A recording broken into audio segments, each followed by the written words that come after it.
السلام عليكم اخواتي وحبايبي، اهلا بكم، نورتوني. يا رب تكونوا بخير وصحة وسعادة.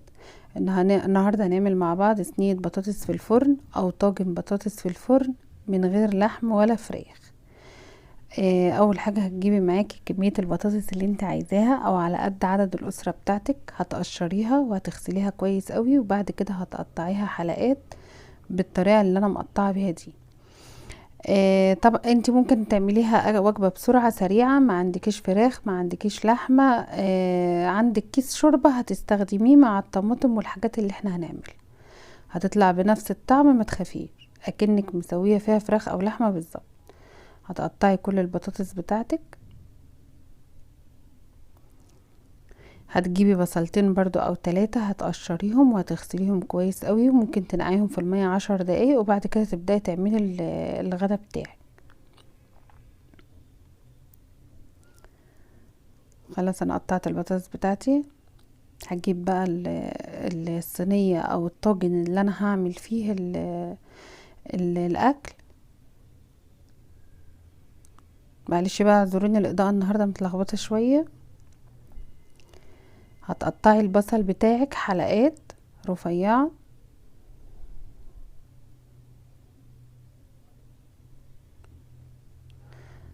هتجيبي بعد كده البهارات.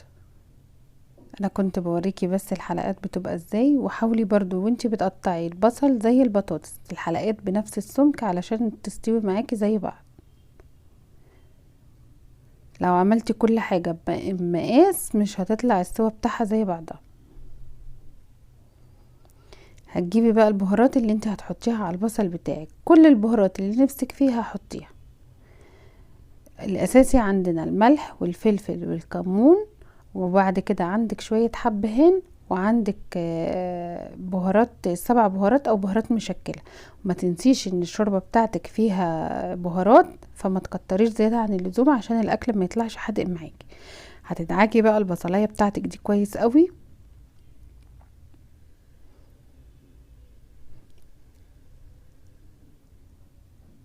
طبعا اللي انت بتعمليه ده بيفرق في السوا، يعني مثلا انت سبتي حطيت البهارات وسبتيها زي ما هي، البصلايه ممكن البطاطس تستوي والبصل يبقى لسه، لكن انت كده بتظبطيها على اساس ان هي تستوي بسرعه برضه. خلاص انت دعكتي البصلايه بتاعتك كويس، هتبداي بقى ترصي عليها البطاطس. هتكوني في الوقت دوت مجهزه عصير طماطم، ومجهزه معلقتين صلصه من الصلصه الجاهزه، او لو صلصه انت مخزناها عندك في الفريزر.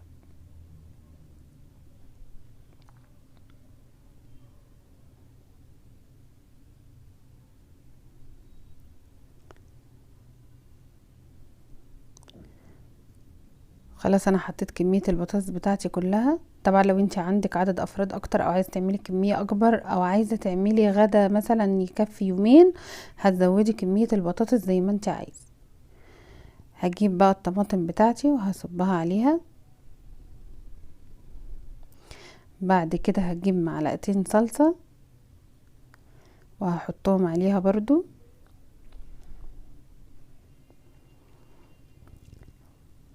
وهتجيبي معلقتين سمنة وهتحطيهم عليها. لو انت عايزاها غامقة شوية ممكن تزودي الصلصة الجاهزة زي ما انت عايز.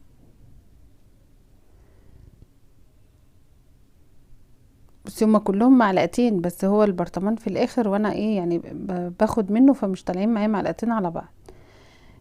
هتجيبي برضو ايه معلقة سمنة وهتضيفيها عليها. هتكوني طلعتي الشوربة بتاعتك فكت، او لو هي جاهزة مش في الفريزر هتصبيها عليها على طول، وهتبدأي تولعي النار عليها. ولما تغلي غلوتين، يعني بتوصل للمنظر ده كده وتغلي معاكي غلوتين، هتشيليها وهتحطيها في الفرن. بعد كده بقى هنبدأ نعمل شوية رز. احنا حطينا البطاطس في الفرن، هنعمل بقى شوية رز بسرعة كده على ما البطاطس بتاعتنا تستوي نكون خلصنا الرز. هتحطي المادة الدهنية بتاعتك، قلنا سمنة او زيت زي ما انت عايزة.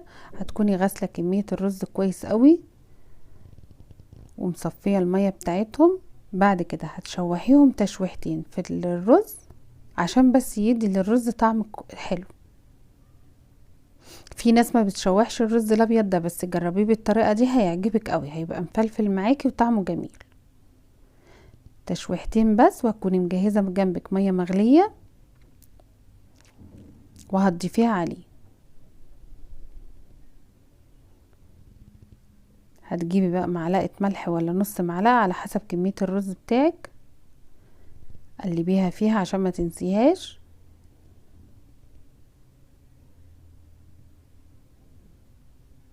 ما بياخدش وقت والله يا جماعه، يعني انتي ما بتشوحيه كده ما بياخدش وقت معاكي خالص، بس بيدي طعم جميل قوي للرز. هتبداي بقى تضيفي عليها الميه مغليه،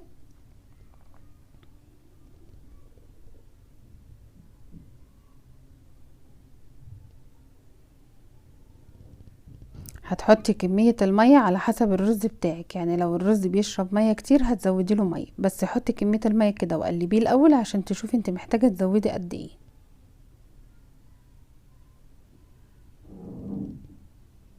بالطريقة دي بقى يبان قدامك، لو انت عايزة تزودي شوية مية زودي شوية كمان. هتوطي عليه بقى، هتسيبيه لما يشرب المية وبعد كده هتوطي عليه خالص. لما الرز بتاعك يستوي ويبقى بالطريقة دي هيكون كمان البطاطس بتاعتك استوت وما خدتش معاكي وقت. بصي ما شاء الله الرز مفلفل ازاي.